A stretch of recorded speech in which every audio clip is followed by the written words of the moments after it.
This chapter of ancient India is set in motion by a boy who becomes a king at the age of 15 and establishes an empire all across the northern and central parts of India. But how? And who is he? That is what we'll find out in episode 15 of India's History in Reels.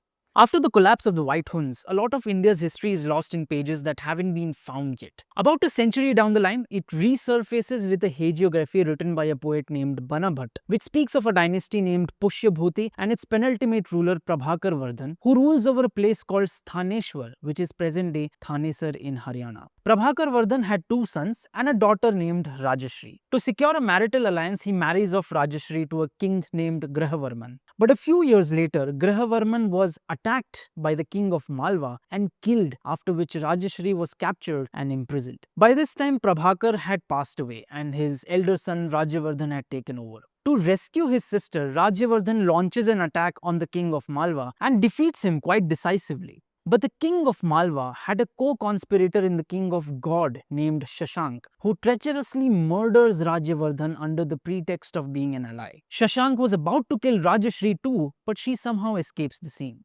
Rajyavardhan's sudden death created a vacuum within the Pushyabhuti empire, which was filled by Prabhakar's younger son and Rajyavardhan's sibling, Harshavardhana. This is the boy who was only 15 when he was thrust into the politics of his kingdom and was crowned king. Upon his coronation, he vowed to avenge his brother's death and find out his sister. Securing an alliance with Bhaskar Varman, the ruler of Kamrup, which is in present-day Assam, he launched a campaign against Shashank, who was not captured but had to retreat back into his kingdom. And Harshavardhan found Rajashri just when she was about to commit sati. Harshavardhan assumed the role of a king amid an environment of crisis, and crisis often builds character in a young man affected with tragedy. Over the next few years, Harsh makes Kannauj his capital, which was back then known as Kanyakubj, and establishes a vast empire almost all over the northern and central parts of India, only to be stopped by Pulakeshi II of the Chalukya dynasty on the banks of Narmada. Thereafter, Harsha's reign was largely a peaceful one, who, just like Ashok, gives up conquest, works towards the welfare of his kingdom, patronizes arts and religion, and even writes plays himself. History remembers him as the last noteworthy ancient Hindu ruler of northern India before the advent of the Islamic invaders.